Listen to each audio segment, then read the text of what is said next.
Hello दोस्तों। आज की हमारी कहानी है चिंता क्यों करें। एक बार एक राज्य का राजकुमार अपने 4-5 दोस्तों के साथ घूमने निकला।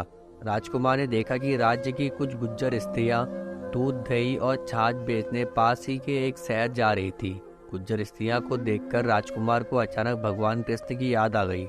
राजकुमार ने सोचा भगवान कृष्ण भी अपने समय में गोपियों के दूध दही को लूट लिया करते थे, तो क्यों ना हम भी आज ठीक वैसा ही करें और इन गुज्जर स्त्रियों के दूध दही को लूट लें और बाद में इसे तमाशा बताकर उनको उनके दूध दही का दाम चुका देंगे। बस राजकुमार के सोचने भर की देर थी। राजकुमार और उनके साथियों ने मिलकर गुज्जर स्त्रियों की मटकियां फोड़ दी।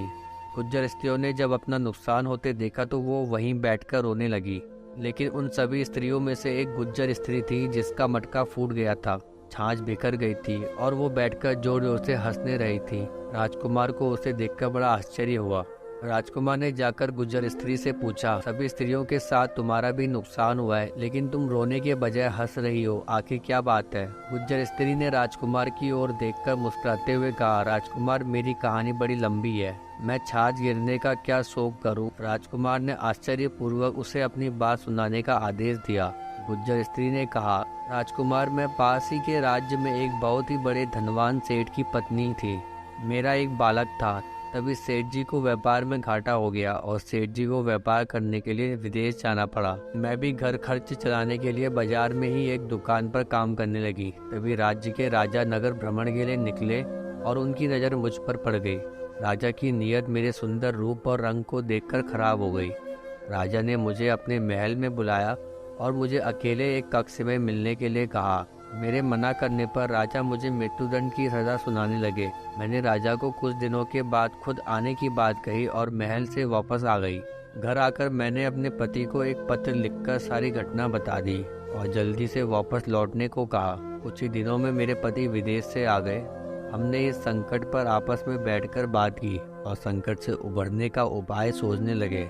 सेठ ने मुझे राजा को समय देकर एकांत में बुलाने के लिए कहा। अगले ही दिन मैंने राजा के पास संदेश भिजवाया कि मैं आपसे मिलने के लिए तैयार हूँ, लेकिन मेरी एक शर्त यह भी है कि जब आप मुझसे मिलने आए तो उस जगह में 1 मील के दायरे में कोई व्यक्ति ना हो।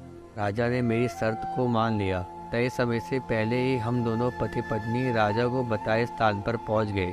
मैं साथ में एक तलवार लेकर गई। मैंने अपने पति को पास ही एक खंडर में छुपने के लिए कहा और खुद राजा से मिलने के लिए पहुंची। जैसे ही राजा मेरे करीब आया, मैंने धोखे से उसके पेट में तलवार मारकर उसे मार दिया। राजा को मारकर जब मैं अपने पति के पास पहुंची तो मैं देखा कि मेरे पति मृत पड़े हैं।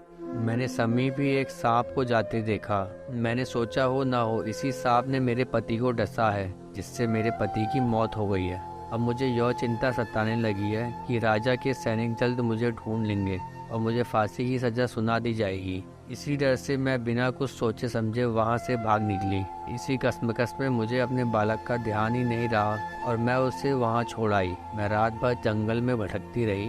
रात में जंगल में मुझे कुछ डाकू मिल गए। डाकुओं ने मुझे पकड़ लिया और मेरे गहने और रुपये को छीनकर मुझे वैश्यालय में बेच दिया। अब मैं न चाहते हुए भी वैश्यालय में आकर फंस गई। इधर राजगद्दी पर कोई दूसरा राजा बता जिसने मेरे बालक को पाल पोस कर बड़ा किया। मेरा बालक वही राज्य में नौकरी करने लगा। मैं भी वैश्यालय में कुसंगत में रहकर वैश्या बन गई थी। एक दिन वो लड़का मेरे पास आया और रात भर मेरे पास रहा। रात में मुझे कुछ शंका हुई कि हो ना हो ये वही होना चाहिए। मैंने उससे सुबह नाम और पता पूछा तो पता चला कि यह मेरा ही बालक है। मुझे खुद पर बड़ी गिलानी महसूस हुई।